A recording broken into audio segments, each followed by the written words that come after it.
ষোড়শ শতক থেকে শুরু করে প্রায় ৩০০ বছরেরও বেশি সময় ধরে একটা পরিবার মুঘলরা ভারতবর্ষ শাসন করেছিল। একবার ভাবুন তো, কত ভাষা, কত ধর্ম, কত সংস্কৃতির একটা বিশাল উপমহাদেশ, তাকে এক শাসনে বেঁধে রাখাটা যে কি অবিশ্বাস্য কঠিন কাজ তা বলাই বাহুল্য। আজকের এই বিশ্লেষণে আমরা দেখব কিভাবে ভারতের বাইরের এক পরিবার এই অসাধ্য সাধন করল, আর সেই মহাকাব্যিক সাম্রাজ্যের উত্থান পতনের পেছনের গল্পগুলো আসলে কি ছিল। তো আসল প্রশ্নটা কি দাঁড়াচ্ছে? এটাই যে বহিরাগত হয়েও একটা পরিবার কিভাবে এই বিশাল উপমহাদেশে এত বড় আর এত শক্তিশালী একটা সাম্রাজ্য গড়ে তুলল। সত্যি বলতে মুঘলদের এই সাফল্য এক কথায় অসাধারণ। আর এর পেছনে কি কারণ ছিল, চলুন আজ আমরা সেগুলোই একসঙ্গে খুঁজে বের করি। আমাদের আজকের আলোচনাটা আমরা কয়েকটা ভাগে ভাগ করে নিয়েছি। প্রথমে আমরা জানব মুঘলরা আসলে কারা ছিল, তারপর দেখব কিভাবে তারা একটা নতুন সাম্রাজ্য প্রতিষ্ঠা করল। এরপরে আসবে আকবরের ঐক্যবদ্ধতার যুগ, তারপর সাম্রাজ্যের স্বর্ণযুগ, আর সবশেষে আওরঙ্গজেবের সংকটপূর্ণ শাসনকাল নিয়ে কথা বলব। চলুন আর দেরি না করে শুরু করা যাক। বেশ, প্রথম ভাগ, মুঘলরা কারা ছিল, মানে এদের উৎসটা কোথায়? চলুন মধ্য এশিয়ার বিস্তীর্ণ তৃণভূমি থেকে একেবারে দিল্লির সিংহাসন পর্যন্ত তাদের এই অবিশ্বাস্য যাত্রার গল্পটা একটু শুনে আসা যাক। ব্যাপারটা বেশ মজার। মোগলদের রক্তে ছিল দুই কিংবদন্তি যোদ্ধার ধারা। মায়ের দিক থেকে তারা ছিল মঙ্গল নেতা চেঙ্গিস খানের বংশধর, আর বাবার দিক থেকে তুর্কি বিজেতা তৈমুরের।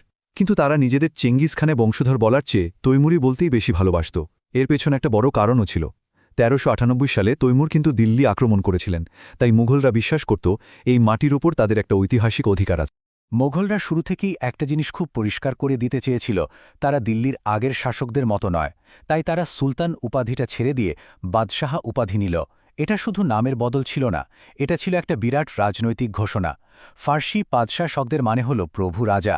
এই উপাধি দিয়ে তারা বোঝাতে চেয়েছিল যে তারা সম্পূর্ণ স্বাধীন, তাদের ক্ষমতার জন্য অন্য কোনো শক্তির অনুমোদনের দরকার নেই। তো দ্বিতীয় ভাগে আসা যাক, এক নতুন সাম্রাজ্যের প্রতিষ্ঠা। বংশপরিচয় তো জানা গেল, কিন্তু শুধু বংশপরিচয় দিয়ে তো আর সাম্রাজ্য করা যায় না। ভারতে এই সাম্রাজ্যটা প্রতিষ্ঠা হলো কিভাবে? এই পর্বে আমরা দেখব প্রতিষ্ঠাতা বাবরের সেই নির্ণায়ক যুদ্ধগুলো আর তার ছেলে হুমায়ুনের কঠিন সংগ্রামের গল্প। অবিশ্বাস্য দ্রুততায় মাত্র কয়েক বছরের মধ্যে বাবর পরপর ৩টে বড় যুদ্ধ জিতে উত্তর ভারতে মুঘল শাসনের ভিত্তি স্থাপন করেন। ১৫২৬-এ পানিপথের প্রথম যুদ্ধে তিনি দিল্লির আফগান সুলতানকে হারালেন। ঠিক তার পরের বছরই খানুয়ার যুদ্ধে হারালেন শক্তিশালী রাজপুত জোটকে, আর ১৫২৯-এ ঘরঘরার যুদ্ধে বাকি আফগান শক্তিকেও পরাজিত করে নিজের শাসনকে একেবারে পাকা করে নিলেন। এখন প্রশ্ন হল, বাবরের জয়ের পেছনের রহস্যটা কি ছিল?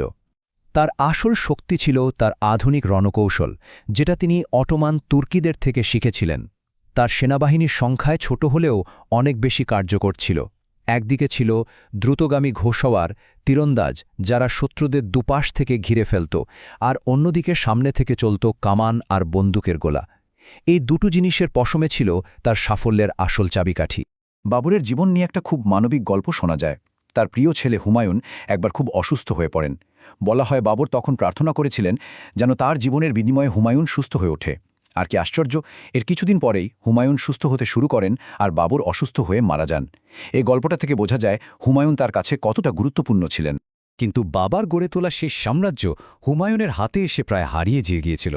তিনি আফগান নেতা শের খানের কাছে হেরে যান আর ১৫ বছরের জন্য ভারত ছেড়ে পারস্যে নির্বাসনে যেতে বাধ্য হন।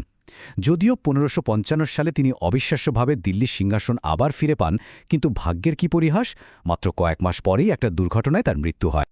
হুমায়ুনের হঠাৎ মৃত্যুর পর মুঘল সাম্রাজ্য তখন গভীর সংকটে, আর ঠিক তখনই মঞ্চে এলেন তার ছেলে আকবর।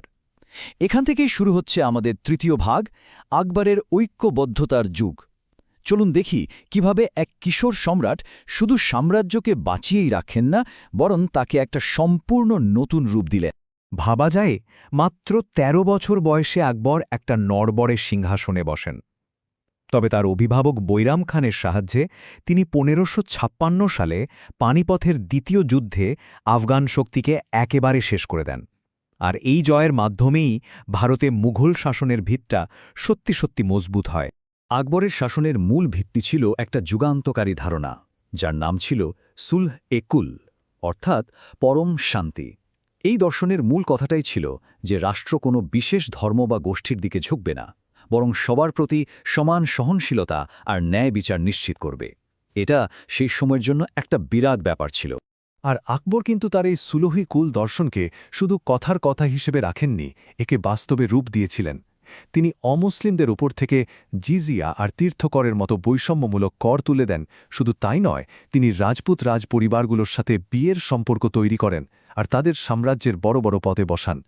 এর ফলে রাজপুতরা মুঘলদের এক বিশ্বস্ত মিত্রে পরিণত হয়, যার সাম্রাজ্যকে ভেতর থেকে শক্তিশালী করে তোলে। বেশ, এবার চতুর্থ ভাগ, সাম্রাজ্যের শিখর। আকবর যে মজবুত ভিতটা গড়ে দিয়ে গিয়েছিলেন, তার ওপরেই জাহাঙ্গীর আর শাহজাহানের আমলে মুঘল সাম্রাজ্য তার স্বর্ণযুগে পৌঁছায়। এই পর্বে আমরা সেই অবিশ্বাস্য সম্পদ, অসাধারণ স্থাপত্য আর শিল্পের পাশাপাশি এর আড়ালে যে ক্ষমতার লড়াই চলছিল, সেই গল্পটাও একটু দেখব। আকবরের পর তার ছেলে জাহাঙ্গীর মূলত বাবার নীতিগুলোই চালিয়ে নিয়ে যান। তার সময়েই বাংলা পুরোপুরি মুঘল সাম্রাজ্যের অংশ হয়। এরপর আসেন শাহজাহান, যার শাসনকালকে আমরা তাজমহলের জন্য চিনি। স্থাপত্য আর শিল্পের চরম বিকাশ ঘটলেও তার শেষ জীবনটা ছিল খুব দুঃখের।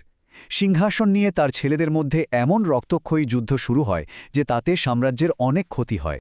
এবার আমরা আমাদের আলোচনার শেষ ভাগে চলে এসেছি, পঞ্চম ভাগ, ঔরঙ্গজেবের সংকটপূর্ণ শাসনকাল। এবার আমরা শেষ মহান মুঘল সম্রাট ঔরঙ্গজেবের দিকে নজর দেব। তার দীর্ঘ শাসনামলের সাম্রাজ্য আকারে সবচেয়ে বড় হয়েছিল ঠিকই, কিন্তু একই সাথে এর ভেতরে মারাত্মক ভাঙনও ধরেছিল। আওরঙ্গজেবের আমলে একটা বড় পরিবর্তন আসে রাজপুত নীতিতে।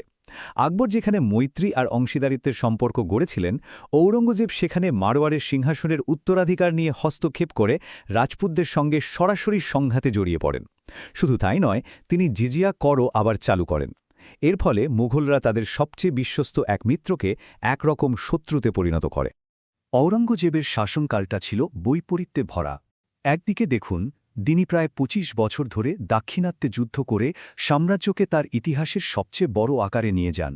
কিন্তু অন্যদিকে এই অন্তহীন যুদ্ধের বিপুল খরচ জোগাতে গিয়ে রাজকোষ প্রায় খালি হয়ে যায় আর সাম্রাজ্যের মূল ভিত্তিটাই দুর্বল হয়ে পড়ে।